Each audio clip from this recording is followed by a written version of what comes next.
E agora retomamos a notícia de abertura deste grande jornal, a quinta avaliação da Troika, mas desta feita para analisarmos então mais uma avaliação com as presenças de Mariana Vieira da Silva, socióloga, e Bruno Alves, doutorando em Ciências Políticas. Boa tarde aos dois, obrigada pela vossa presença. Parece que há aqui ainda algumas dúvidas sobre que solução vai ser então encontrada para este ano, se efetivamente deixar que o déficit derrape até aos 5,3%, se mais austeridade. Parece que a Comissão Europeia não está ainda muito convencida com este valor. Pergunto-lhe qual é que seria a situação menos pior, isto tendo em conta que, por um lado, os portugueses teriam mais austeridade, mas o déficit seria cumprido, ou mesmo que ultrapassasse um pouco os 4,5%. A verdade é que, para os mercados, a imagem seria outra, certo. Mas, por outro lado, também, se resvalar para cima de 5%, a verdade é que isso também pode trazer mais tempo, ou seja, mais dor, no fundo, mais tempo de ajustamento. Exato. No fundo, ambas as hipóteses têm custos que terão que ser suportados pelas pessoas. Parece que aparentemente que a Troika irá deixar que se viole a meta do déficit, portanto, os tais 5,3% de que se fala parece que serão aceitos. Pelo menos penso que o Jorge Moreira da Silva, do PSD, terá dito aos jornais que a Troika iria aceitar isso. O problema de no fundo, há dois possíveis problemas de se aceitar essa derrapagem. A primeira é, como acho que eu até a semana passada aqui disse, é o deixar-se eventualmente instalar um pouco na cabeça das pessoas a ideia de que vamos poder estar mais à vontade, o que não é verdade. A outra é, como por acaso, com alguma razão, disse o Dr. António Borges, prolonga-se a situação em que Portugal está e, aliás, vai ser preciso, se aceitar esta derrapagem do déficit, podem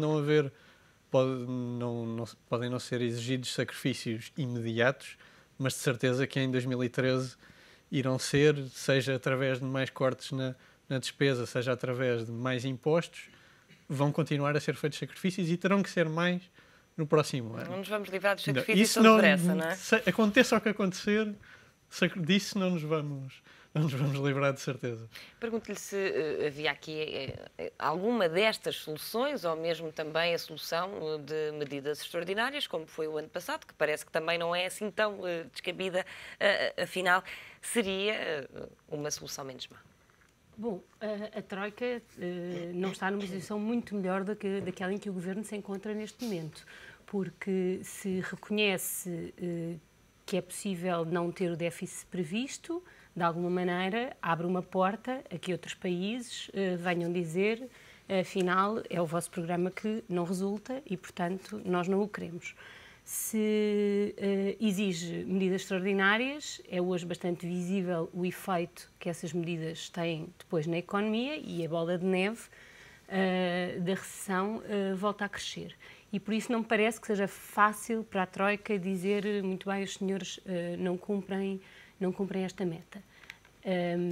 Por outro lado, nós teremos sempre más notícias, porque das duas uma, ou a Troika obriga a que façamos este ano já o esforço de correção deste desvio, que nos números que o Governo, pelos vistos, apresentou, são de 1,2 mil milhões de euros, sendo certo que já vi inúmeros especialistas dizer que será mais, e sobre previsões do Governo também temos já informação suficiente. Geral, não é? Das duas uma, ou esse número é cumprido este ano, ou no próximo ano teremos de cumprir esses 1,2 mil milhões de euros, ou um pouco mais, os números que decorrem da decisão do Tribunal Constitucional. Portanto, o Governo terá que compensar aquilo que deixa de poder fazer para o ano relativamente aos subsídios, e o valor que já estava previsto, que são cerca de mais de 2 mil milhões de euros, que já estava previsto que atingíssemos no final de 2013. E, portanto, preparamos-nos para um ano tão mau como aquele que passámos, e não era essa a expectativa que eu considero que o Governo criou nos portugueses ao dizer que 2012 era um ano difícil e que em 2013 ia tudo melhorar.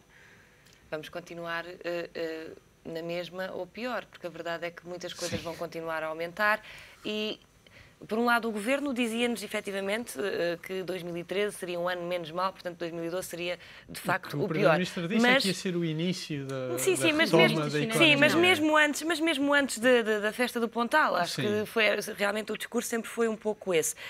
Mas por outro lado, também sempre nos disse que os portugueses e que Portugal teria que mudar de vida e que nunca mais voltaríamos a ter a vida que tivemos anteriormente. Mas até que ponto é que isso está interiorizado pelas pessoas, quer o facto de não vivermos mais naquela aparente abundância, enfim, sem querer aqui incutir nenhum juízo de valor, mas até que ponto é que isso está incutido, é que as pessoas têm essa noção, eu acho que esse é ou agora é que se começa a ganhar? Não é? O grande problema político deste governo está relacionado com isso. O governo, por um lado, tem um discurso aparentemente muito reformista, essa retórica de que o país precisa de mudar de vida e que precisamos de mudar a maneira como o Estado está organizado e como a sociedade funciona, etc. Mas, se formos ver a prática do governo, na realidade o que o governo está a tentar fazer é equilibrar uma série de interesses clientelares que tem com a exigência absolutamente fundamental de cumprir aquilo que os nossos credores nos exigem. E o grande problema que isso tem, por exemplo, hoje também no tal discurso na Universidade de Verão, o Dr. António Borges dizia que a oposição, que com a gritaria da oposição era impossível fazer reformas. Ele tem alguma razão, mas o governo também é muito culpado por isso. Porque o governo, ao mesmo tempo que tem esse discurso reformista, que obviamente assusta as pessoas que não querem, que têm medo da mudança, o que é perfeitamente natural. Por outro lado, obtém também o descontentamento com os resultados que a manutenção das coisas, mais ou menos no estado em que estão, também traz. E, portanto, o governo está a juntar com a mistura de uma determinada retórica com uma determinada prática, está a juntar o pior de dois mundos e não consegue resolver este problema fundamental que está no seu próprio programa, na sua própria ação e na margem de manobra que vai ter nos próximos anos, muito diminuta, para resolver estes problemas todos. Tocou aqui neste ponto da oposição. Vou ter que pegar também por aqui, porque a verdade é que é grande a expectativa. A gritaria, a expressão não é minha, embora... E a grande expectativa sobre a posição do Partido Socialista no Orçamento do Estado para 2013, outro dos pontos em cima da mesa nesta quinta avaliação, porque a verdade é que Portugal tem sido elogiado por causa deste consenso político a 3, mas é que esta oportunidade de o PS romper um bocadinho com aquilo que são as políticas com o Governo, em vésperas de eleições autárquicas, também é aqui um bocadinho...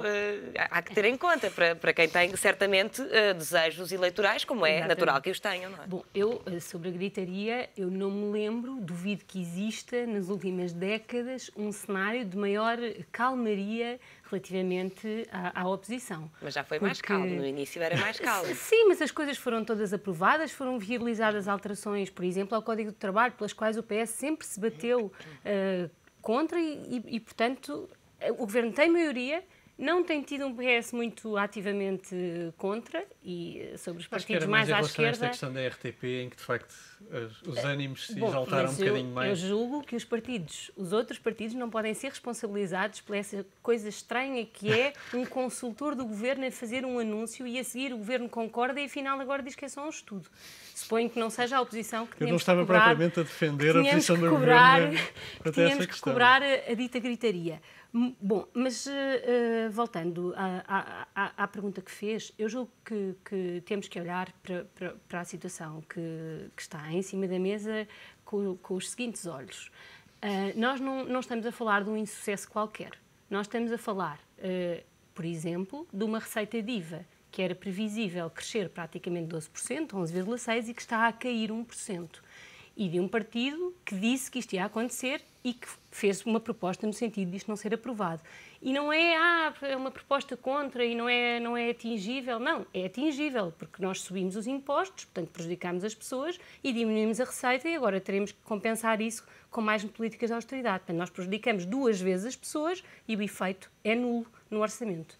E, portanto, relativamente ao PS, o Governo desistiu em agosto do ano passado, na primeira revisão, de incluir ativamente o PS. Mas convidou o PS para esta quinta avaliação e também para o orçamento. E o PS é que disse que não. Tem que se lhe diga só convidar o principal partido da oposição para a quinta avaliação e não para a primeira, para a segunda, para a terceira e para a quarta. E, mas portanto, assim, eu julgo, é uma avaliação muito importante. Antes de conhecermos o orçamento, não vale a pena estarmos a antecipar, porque não sabemos se o Governo tem ou não tem alguma margem de corresponder àquelas que têm sido as solicitações do PS em matéria orçamental. Não sabemos sequer se para este ano teremos um novo orçamento retificativo, porque também é possível, e, portanto, julgo que é um pouco cedo agora para ter o PS noutra postura. Tinha sido necessário chamar o PS antes da quinta avaliação. E voltando aqui um pouco à credibilidade do país sobre esta meta, no fundo, sobre o cumprimento ou não desta meta, pergunto-lhe se acha que efetivamente vai ficar beliscada uma credibilidade que até aqui que é elogiada lá fora, que é elogiada até por jornais económicos, como no caso do Financial Times, Sim. que estava a dizer a Mariano Rajoy para pôr um bocadinho os olhos na estratégia de comunicação do governo português. Até que ponto é que, se a meta ultrapassar os 5%, Portugal, a imagem de Portugal muda completamente, muda um bocadinho, ou não fará grande moça? A austeridade em Portugal, é óbvio que isto agora vai parecer um bocado chocante dizer isto, mas em certa medida a austeridade até tem sido um sucesso. Quer dizer, se nós virmos qual era o objetivo essencial disto tudo, que era Portugal poder obter empréstimos. O déficit, mas afinal não. Não é, claro que não. É claro que eles dizem isso nesses termos, mas na realidade o objetivo era obter empréstimos, obter financiamento. E o que é verdade é que Portugal, por exemplo, os juros da dívida, julgo que é há 2 anos, estão muito abaixo do que estavam há uns meses atrás. Estão à volta dos 6%, quando estavam à volta dos 20%, independentemente das razões pelas quais estavam a 20% há um ano atrás. Nesse objetivo mais imediato da austeridade, a austeridade foi bem sucedida. É claro que teve consequências profundamente negativas no desemprego, na economia em geral, isso é óbvio que sim. Mas, visto como uma medida de emergência para que os países consigam aceder aos mercados a um nível minimamente aceitável e confortável para as finanças públicas desses países, de facto, Portugal parece, pelo menos, ser um exemplo, pelo menos quando comparado com a Grécia. E, portanto, nesse sentido, respondendo à sua pergunta, acho que Portugal poderá manter a mesma credibilidade, porque Portugal tem cumprido o programa. Se Portugal não tem cumprido o programa no sentido de cumprir as medidas, se Portugal tivesse tentado escapar-se a esse cumprimento, seria mais complicado. E é também por isso, por ter cumprido essas medidas, que se calhar tem mais margem de manobra para agora, com esta derrapagem, essa mesma derrapagem ser aceita. E, portanto, nisso o Governo tem algum mérito, apesar de tudo.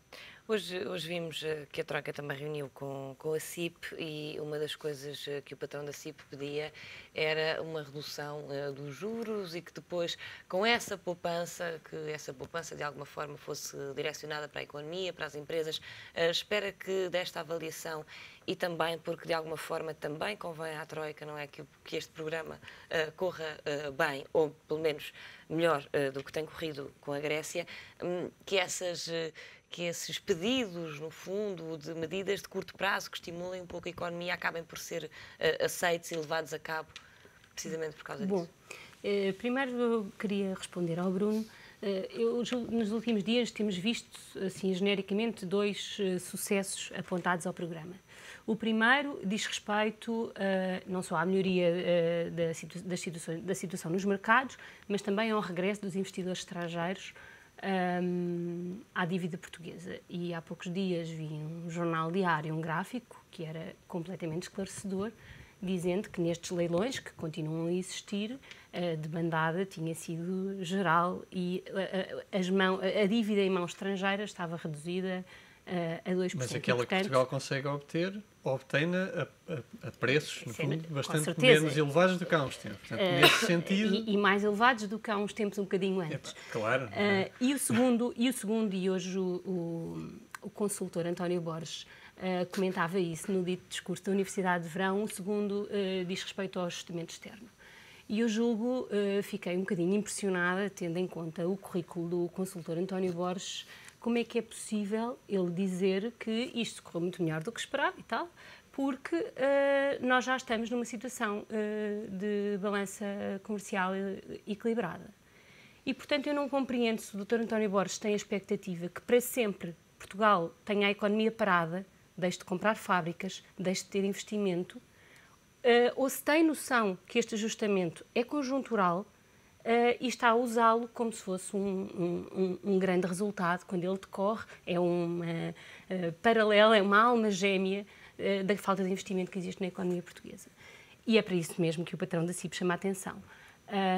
Eu não me parece ainda que o governo português esteja muito sensível e temo, porque foi isso que me pareceu hoje nos jornais, que iniciamos um daqueles processos de assinalar um investimento um a um, com grande festa, ignorando que isto é uma coisa completamente transversal à economia portuguesa e que sem ela, e como vemos nos números deste ano, o déficit não vai ser cumprido. E isto é necessário repetir, porque nós cumprimos tudo do lado da despesa, diz o Governo, mas não vamos cumprir o déficit. E, portanto, o programa não serve. Aqui a Mariana, de facto, tem alguma razão. Isso aí é verdade. Quer dizer, o facto do Governo não conseguir cumprir o déficit é um problema político grave para o Governo. No entanto, apesar de tudo, conseguiu-se alguma coisa com tudo isto. Mas o Governo tinha que fazer as duas coisas, porque senão governar era a coisa mais fácil do mundo. Sim, eu dizia, eu vou cortar X na despesa e ficava à espera e culpava a economia do resto. Não, isso aí é verdade. Governar é gerir estas duas. E, aliás, outra coisa que também é verdade, esse elogio que o António Borges faz da ideia que Portugal agora é um país exportador e com uma balança comercial equilibrada. Quer dizer, apesar de, aparentemente, as exportações terem subido em termos absolutos, Portugal é, historicamente, um país, se nós olharmos para a história de Portugal desde há séculos, é um país dependente do estrangeiro e que, portanto, vai ter sempre uma balança comercial quando desequilibrada. Quando o aperto passar, voltaremos a níveis anteriores. Quando nós podemos voltar a comprar coisas ao estrangeiro. Mas não é só nós. Sim, claro. É a indústria, é para produzir, é combustível. Não, quando eu digo nós, é o país, em geral. Portugal é um país que depende do estrangeiro. Depende de atrair, de comprar coisas ao estrangeiro. E, portanto, a balança comercial portuguesa, mal nós possamos, vai voltar a estar desequilibrada. E isso em si não tem problema nenhum, desde que nós consigamos atrair capital. De alguma forma provámos que também em alturas de aperto, isto com a redução do déficit externo, que no fundo conseguimos diminuir isto para o exterior. Conseguimos à custa de uma redução da nossa qualidade de vida, o que sinceramente não me parece que seja isso que os portugueses querem. E de nosso tudo. Se as nossas exportações subiram, alguma capacidade nós mantivemos. Mas é óbvio que é uma exceção que não representa nada. E mesmo que as exportações continuem a subir nos próximos anos, Portugal vai ter uma balança comercial desequilibrada sempre. E esses bons indicadores que António Borges falava, o facto de o programa estar a correr melhor do que o esperado, que indicadores são esses? O esperado não está a ser. Porque, primeiro, o déficit não se cumpre. E referir certamente só ao déficit externo, não é? Mas não há, portanto, o desemprego é pior do que era. Exato. O que, lá está, quer dizer, eu continuo a achar que em grande parte a austeridade foi um sucesso, mas embora essa propaganda... seja pior, o déficit não vai ser cumprido e a economia esteja parada. Sim, isso é tudo verdade, mas no objetivo fundamental da austeridade e do programa de ajustamento, como a propaganda gosta de dizer, eu sempre ouvi o Governo dizer que o objetivo do programa de ajustamento não era só a obtenção desse dinheiro, era transformar, era colocar Portugal em condições de poder crescer. Isto foi sempre o que eu ouvi mais dizer. competitivo. Não era agora. E se o governo deu a entender que era para ser agora, cometeu um grande erro e não o devia ter feito. E o que é verdade é que, de facto, fez em parte isso, pelo menos em certos discursos do Primeiro-Ministro. Era óbvio que Portugal não ia retomar o crescimento em 2013 e o Primeiro-Ministro não devia ter dito isso. É a típica atitude de propaganda que os governos, em geral, fazem porque querem prometer coisas boas às pessoas e animar as pessoas e que depois lhes sai o tiro pela culatra porque aquilo não vai acontecer e as pessoas sentem que lhes mentiram. Mas, quer dizer, em grande parte, há aqui alguns indicadores de sucesso, mas nada ao nível de que a propaganda do governo gosta de fazer crer às pessoas. Isso, claro que não. Quer dizer. E estas reformas estruturais, a verdade é que muitos dizem, e sem falar aqui em cores políticas, mas a verdade é que muitos economistas dizem que estas reformas não vão ter o efeito desejado. Há reformas que ainda não avançaram, por exemplo, a da Justiça, quer dizer, até que ponto é que também estas reformas que até para alguns se revelam insuficientes e estas reformas ambiciosas, mas que ainda faltam fazer, também vão ajudar a que o país, se não começar a crescer em 2013, como muitos dizem que não acontecerá, pelo menos em 2014, quer dizer, quando é que o país vai sair desta situação? Bom, eu tenho sempre alguma resistência à ideia da reforma estrutural, porque acho que ela, por um lado, deixa sempre em quem está a ouvir uma espécie de esperança, de uma bala mágica que resolve os nossos problemas, e por outro também, quem a usa parece que traz sempre consigo uma certa expectativa de mudar de repente o mundo. Mas a justiça é um bom exemplo.